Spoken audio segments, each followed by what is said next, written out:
இன்றைக்கி காரடையான் நோன்பு எப்படி பண்ணுறது, அடை எப்படி பண்ணுறதுன்னு பார்ப்போம். வாசலில் கோலம் போட்டாச்சு.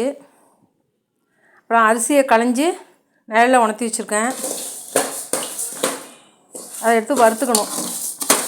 ஓரளவு செவக்கிற வரைக்கும் வறுத்து ரவா மாதிரி மிக்சியில் உடச்சி வச்சுக்கணும்.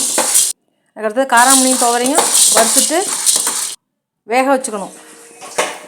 கொஞ்சம் நல்லாவே வேக வச்சுக்கணும். இந்தளவு மசிகிற அளவுக்கு வேக வச்சுக்கணும். வச்சுட்டு 1 டம்ளர் ரவா எடுத்துட்டுருக்கேன், அரிசி உடைச்சது. அதுக்கு 1 டம்ளர் வெல்லம், 2 டம்ளர் தண்ணி ஊற்றி கொதிக்க விட்டுட்டு வடிகட்டிக்கணும். ஏன்னா கல் மண் இருக்கும், அதனால் வடிகட்டி வச்சுக்கணும். வடிகட்டிட்டு அப்புறம் எடுத்து திருப்பி அந்த தண்ணியை ஊற்றிட்டு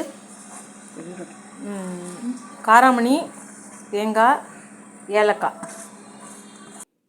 எல்லாம் போட்டு நல்லா கொதி வந்ததுக்கப்புறம் அந்த உடச்சி வச்சுருக்க அரிசி ரவா இருக்கு இல்லையா, அதை போட்டு கலரணும். நல்லா அது திப்பி இல்லாமல் நல்லா கலரணும். கலரிட்டு நல்லா கெட்டிப்படும். இந்த கன்சிஸ்டன்சிக்கு வரணும். அதுக்கு அடுத்தது உரப்பு. கடுகு தாளித்து கொட்டி தேங்காய் எண்ணெயில் பெருங்காயம் போட்டிருக்கு. கருவேப்பிலை, பச்சை மிளகாய், இஞ்சி எல்லாத்தையும் போட்டு நல்லா வதக்கிக்கணும். வதக்கிட்டு 1 டம்ளருக்கு 2 டம்ளர் தண்ணி ஊற்றிக்கணும். 1 டம்ளர் ரவாவுக்கு 2 டம்ளர் தண்ணி ஊற்றிக்கணும். ஊற்றிட்டு காராமணியை போட்டுட்டு தேங்காய் போட்டுட்டு உப்பு போட்டுக்கணும், பெருங்காயமும் போட்டுக்கணும். நல்லா கொதிச்சதுக்கப்புறம் இந்த அரிசி ரவாவை போட்டு நல்லா கலரிக்கணும். அதுவும் நல்லா திக்கு கன்சிஸ்டன்சிக்கு தான் வரணும். நல்லா திக்காக கலரிண்டு உருண்டை பிடிச்சி வடை மாதிரி கொத்தமல்லி போட்டுருவேன். வடை மாதிரி உருண்டை பிடிச்சிட்டு வேக வைக்கணும். ஸ்டீமரில் வச்சு வேக வைக்கணும். இது வெள்ளடை வேக வச்சுருக்கேன். அதுக்கு அடுத்தது உப்படை வேக வைக்கணும்.